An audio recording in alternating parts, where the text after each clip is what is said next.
Duno lance une collection donc, qui s'appelle Petite Enfance, euh, à laquelle j'ai la chance et le plaisir de participer. Et quand je dis la chance et le plaisir, c'est parce que je crois que c'est quelque chose de très important qui est lancé tant en ce qui concerne le fond que la forme. Je m'explique.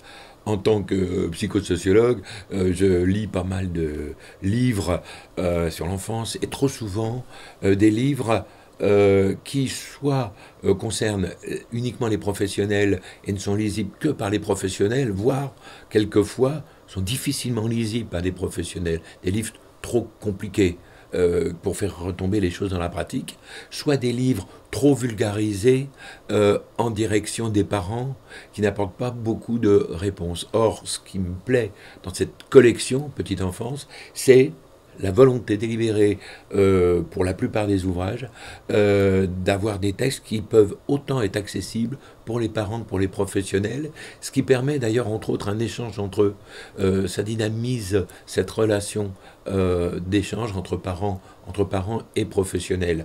Alors, les titres sont multiples et ils vont l'être de plus en plus. Je vais vous donner deux exemples. Un livre d'Élise Mareuil qui s'appelle Jouer avec la nature.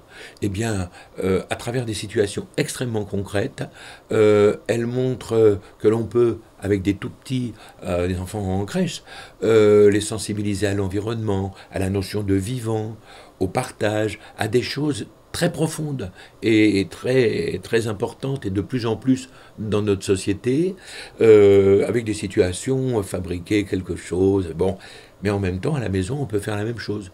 Donc ce livre vraiment concerne autant la crèche que les parents.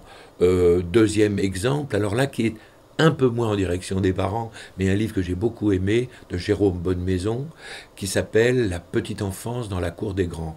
Jérôme Bonnemaison, une trajectoire professionnelle assez extraordinaire dans le champ de la politique petite enfance, eh bien, il propose une analyse des besoins, enfin, un historique de tout ce qui est politique petite enfance en France, mais très concrète, mais aussi une analyse des besoins actuels et des propositions de réponses très innovantes pour l'avenir en matière de politique petite enfance. J'ai préfacé ce livre et je dois dire que j'ai beaucoup aimé son contenu, entre autres dans la mesure où il m'a fait penser et repenser à quelque chose que je vois au Québec très régulièrement dans le bureau des ministres de la famille successifs, dans lesquels il y a un parchemin au mur, ça fait depuis 95 je le vois, sur lequel est marqué « Il coûte moins cher d'aider un enfant et une famille à se construire plutôt que d'attendre qu'ils dysfonctionnent pour les soigner ».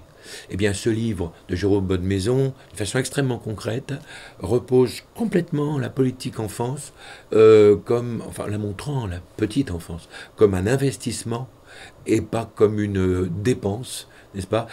C'est quelque chose qui me semble très salutaire aujourd'hui, dans une époque où les données concernant la famille et la petite enfance changent complètement dans notre société, au même titre que ça a changé dans les années 70. On est à un virage et il ne faudrait pas que la petite enfance devienne une affaire marchande uniquement, avec l'hygiène à tout prix, la sécurité à tout prix, etc., qui freinerait la qualité.